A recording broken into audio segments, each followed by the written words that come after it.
Hello students, hope you're all doing fine. Good to teach you on the next topic in cloud computing and big data analytics. So in the last class we have seen about the cloud adoption. Let us move on with the different cloud models and the varieties in the cloud models. First, let us see what is cloud deployment model. I hope you should have already heard this keyword deployment,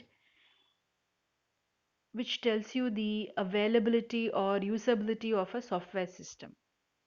A software which is developed and tested is now ready for deployment, meaning that it is ready for usage by the clients.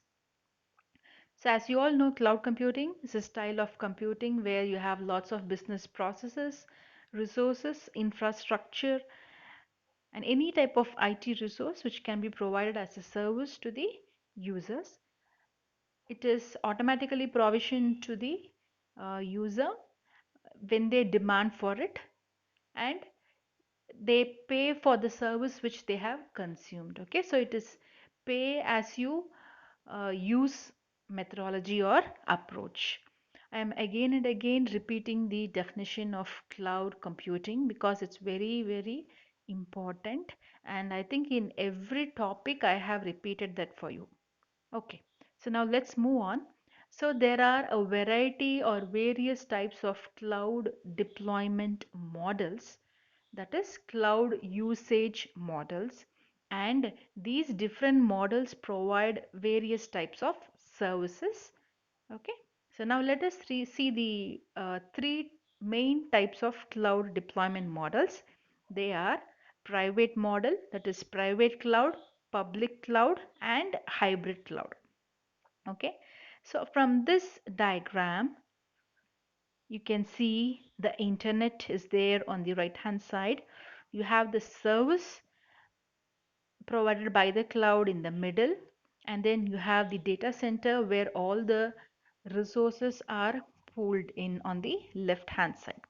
So I told you you have a private cloud, public cloud, and hybrid cloud. First let us see the definitions of these, and then we will go back to the diagram. So public cloud, it means that you have some vendors in the public cloud, that is in the internet, who are available to service the customers. They are available publicly, and any client, maybe an individual client, a single person, or maybe a company also, they can log into the system and they can request for the various services which is available, and based on the price they need to use whatever uh, they can subscribe, and then they pay for it. Okay, so they are there for renting their capability, and the client, they pay for it. Okay, whatever they demand, the vendors, they supply it to the clients. So that is the public cloud. Second is the private cloud, where a business organization, they have a lot of capital investment with them. So they are having their own domain space in the internet. They are having all the applications with them, and they are having all the security mechanisms. Everything is taken care by them only. So they have an IT environment with themselves, and they use it at, for delivering their services to their customers. Okay, any company would usually will have their own customers, so they are using a cloud mechanism to service their own customers. That is a private cloud. And the third type is the hybrid cloud, where you have a combination of both private and public clouds. Okay, so I can give you some examples of public and private.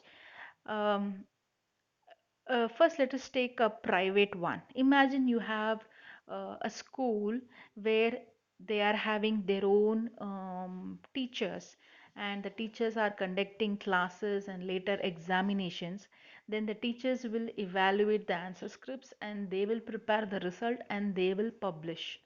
So each and every process is done by the school only to their customers, that is to their stakeholders, the students and the parents. Okay, that is a private cloud. They have all the infrastructure, all the money they have with them, so they are able to do all the processes for their customers. We can take, for example, a college or a university for a public cloud. Okay, so where they are able to do some processes by themselves, and other processes they do not have so many infrastructure or the staff with them, so they outsource some processes to others. Okay, so for example, all the um, grading of the results and publishing of the results they may outsource to some other company. Okay, so that is an example of the public cloud. Hybrid is one where there is also private and public, both combination of those is also there. So when we go back to this diagram, you can see you have separate public clouds here in the internet where they are available and they are ready to serve the customers. Whoever comes to them, they are ready to serve them. Okay, and next you have on the left hand side, leftmost corner, you can see the private cloud where they are having their own infrastructure. You can see a lot of um, systems, servers with them. They have their own infrastructure and they service their own customers. Okay, so that is the private cloud, and in the middle you have the hybrid cloud, which combines some elements of the public as well as the private. Okay, so I hope you have understood this diagram, and now let us see in detail about these three models. Public cloud services, they are available to clients from a third party service provider. So the clients don't know much about the vendor. It is the first time they are meeting up. They read the menu or the catalog of their different services available. They read the conditions and the terms, and then they subscribe it, and then they get it immediately. It is provision via the internet.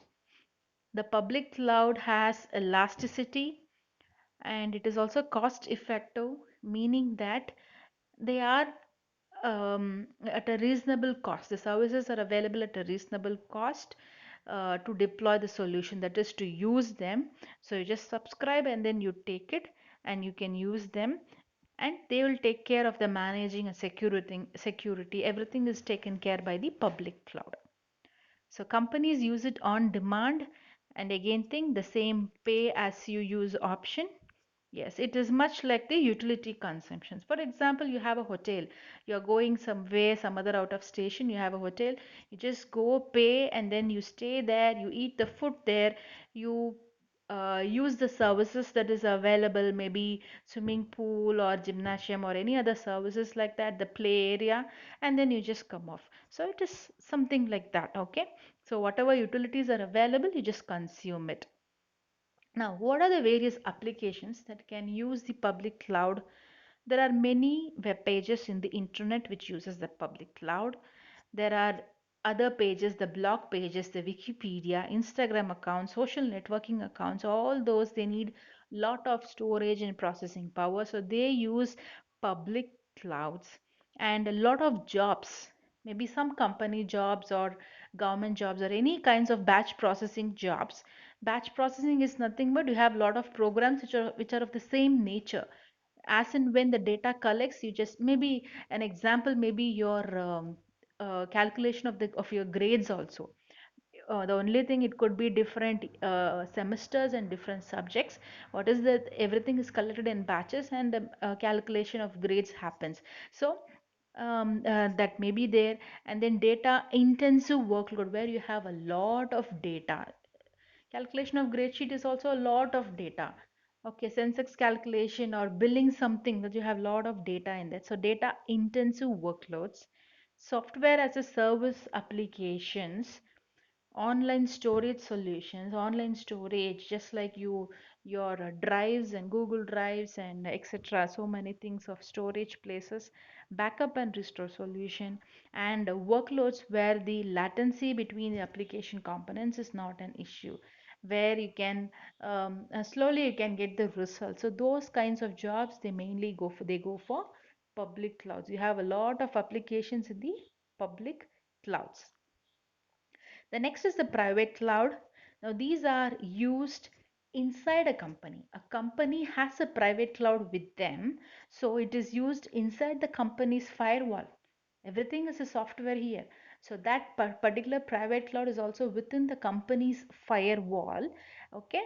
Because they need to take care of the security mechanism by themselves. So it's inside the company's firewall. The company will have their own data center, meaning they will have their own network communication, their own servers, their storage devices. They will have lot of storage devices, and also they will have all the cooling mechanisms, air conditioners, maintenance, etc.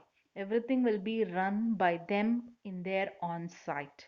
So private clouds, they offer benefits. They also offer some of the benefits of the public cloud environment.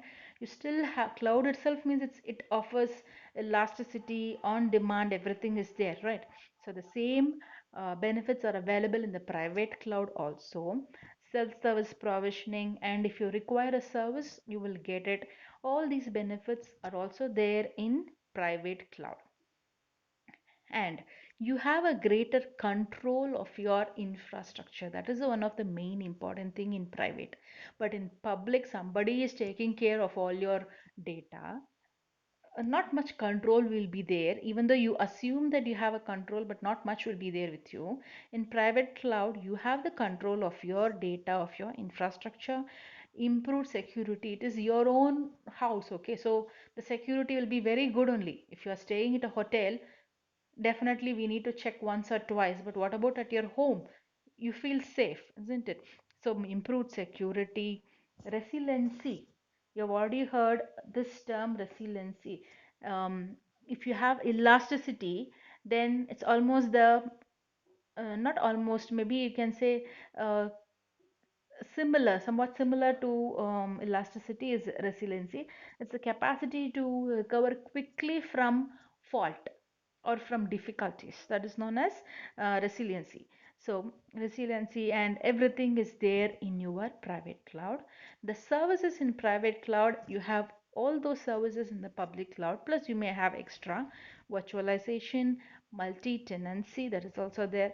Consistent deployment. It is your house, so you can use it whenever you want. It's your cloud only. Okay, chargeback and pricing, and you have the security and access control. And consuming services from public cloud, security and data privacy, ease of access, RESTful interface support. This is a new type of technology, RESTful interface support. You can just Google about it. Okay, this is a new type of technology wherein it requires only less bandwidth. So it is more suitable for efficient internet usage. Okay, right. And the next one is about the hybrid clouds. So it's a combination of both private and public, meaning you can have some um more sensitive data, more critical data with you itself, and the other non-critical data can be given to the public cloud for processing. Okay, you cannot do everything by yourself. So what you do is some of the jobs you do by yourself. Okay, that is those jobs are related with more mission critical data, and the other not so much important data can be given to some other public cloud. Okay, so you have the benefits of both the private and the public. So you have all the benefits of the cloud only in turn. Okay, and as usual, this hybrid model also has the elasticity, the same type of pricing. You have the isolation and the connectivity. Okay, everything is there in the hybrid cloud also. Purely private or purely public is not possible. So there's always a mix. Now, do we do all our duties by ourselves at home? We do not. Some of the things we do, some of the things you have a servant, or some of the things you give it for outside also. Okay, something like that. Purely private or purely public is not possible, so you have a combined one also. Apart from these three types of deployment models, you also have other types also. Community clouds, this is for a particular group of organization where they have similar data interest, etc. You have a shared private cloud, you have a dedicated and a dynamic private cloud. Okay, just give a reading of these other types also. When you get a question about, write a note on the various cloud deployment models or cloud models, you need to mainly write about the three: private, public, and hybrid. Okay, so I hope you have understood this. And now let's move on to the security aspect in public cloud. Okay, you have, I think, 4 or 5 subtopics in this. Always read the subtopic to remember the points inside. Okay, security in a public cloud. Now, we all know that it is a multi-tenancy. Multiple providers are there in the cloud. So multiple providers. So I may get one service from one, okay, from one cloud provider, another service from another person, like that. For example, I may use a Gmail account. I may also use a Yahoo account. I may have an Instagram account also. So this is from multiple providers. Okay, just an example. So imagine I'm a college. Okay, a college is using a Gmail account and college is using Yahoo Dropbox storage account. College is having a social networking Facebook page. And imagine an individual person is also having everything, having a Gmail, Yahoo, and a Instagram or Facebook one. Okay, whatever security aspects are given to the college, which is a very important organization, the same security aspects are given to the individual person also. Once a program written, a security program written, that is also given to the individual person also. He will also get the benefit. Okay, so just like I have written in the notes, a bandage manufacturer has a very low risk. Okay, who will hack a bandage manufacturer account? But what about a music label account? Somebody might hack it before the release of a particular music. So, whatever security aspects are provided to the music label, the same aspects are provided to the bandage manufacturer also. Okay, so all the needs, security needs are taken care by the cloud. The bandage manufacturer gets the benefit, more benefit also. Okay, next is the security assessment. Just like we assess you, how you are learning and how you are performing, this security also must be assessed then and there. It's not enough to write one whole program and then keep quiet about thinking that we have the security, I have the security. Then and there should be auditions to check whether it's performing properly. Someone who's experienced, he has to come and see the assessment and identify if there are any other issues related to security. And all these reports must be then and there given to the client so that he will know what is happening about the security. Okay. Next is the shared risk. Now, in the cloud, you have a lot of providers, and we also have infrastructure as a service and software as a service. We'll see about this in detail also in later class. Okay, so one provider, I'm just telling you in simpler terms, one cloud provider, service provider, is taking the help of another provider. You just imagine like that.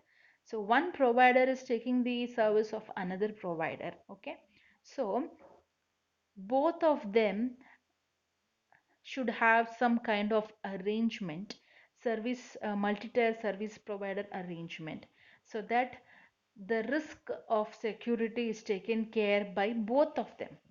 Okay,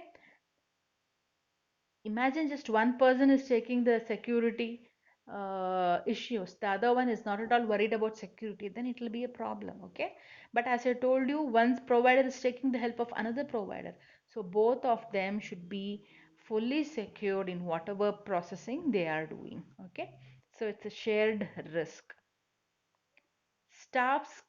Security screening.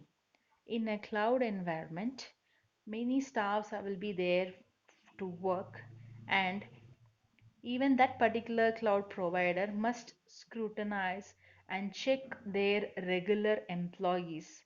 They may be contract workers also, okay? Definitely many people will be working in a company, in a cloud company. So they have to scrutinize and then only they have to appoint the employers. Okay. Just because a cloud service provider is providing service to somebody else on the internet, it doesn't mean that he can appoint anyone as to work as an administrator or as a programmer or something like that. All the security must be taken care of. The background check must be performed, okay, as per the policy. Next is about the distributed data centers. We all know the data center houses all the resources, etc., etc. in it. The data center is not available in one particular location. Okay, it is actually spread in many geographical locations. So they should take care about um, natural disasters that might happen in the various geographical locations. Proper backups must be taken of the important for the files stored in the data centers. Okay, and if suppose such a thing happens, unexpected thing happens because of a natural disaster or maybe man-made disaster also, proper recovery plans should also be there. Okay, that is very important one. Recovery plans should also be there, right? Physical security. um, it's also a company. Cloud service provider is also a company, so you will have lots of people there working on it. The people must be authorized people who are entering into the company, so all the biometric access, surveillance, on-site guard, etc., everything should be in place there. Okay, policies. Every company should have a particular policy, um, and if suppose a slight breach of protocol also happens, everything should be reported and documented. Okay, they shouldn't say that they were unaware of such an incident. So all those things should be documented and those policies must be followed there. Then you have the coding. All will be using a particular programming language, so it should be a standard one which they use. They should have some coding practices, etc. Data leakage, which is one of the very important problem uh, about which we have read a lot in the media. So they should have proper security for that, and they should have rules and regulations for the protection of the data which is stored there. Okay, right. So these are the various um, issues in security in a public cloud. You have so many things. Once you're going for a service or a particular service at a public cloud, you need to read all the terms and conditions in the cloud. Okay, then only we need to subscribe and you can go for it. Let's see a small distinguish between public and versus private clouds. As you all know, public cloud is a shared cloud computing infrastructure. Okay, public cloud is available to you as well as to me for everyone. So we say it's a shared one, right? And then it provides the hardware and virtualization layers, and it is owned by various vendors and it is shared between all the customers. You have an Instagram account, I have an Instagram account. Okay, it is shared by everyone. It is connected to the public internet, and it seems that each and every day lakhs and lakhs of accounts gets added to a particular maybe Instagram. So it's very elastic in nature, and initially we do not require any or much investment, any or much investment of infrastructure, and then because everything is present in the public cloud. And provision is how does the services gets provision to you? Just use a web service and interface a browser. You see the catalog of the various services, you select it, read the agreements in there and subscribe, and you get it automatically.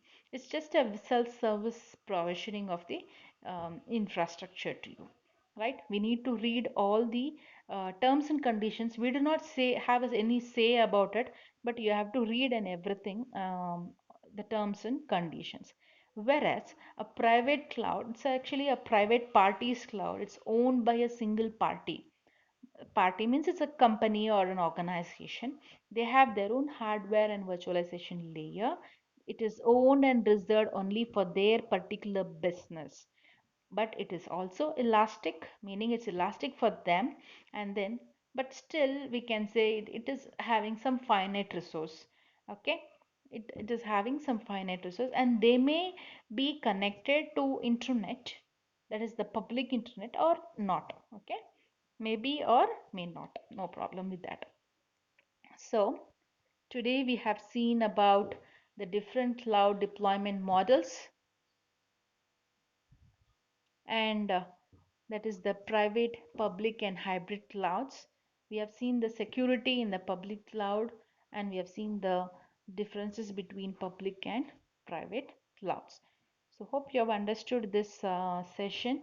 If you have any doubts, you can post in the comment section. Take care. See you soon. Bye.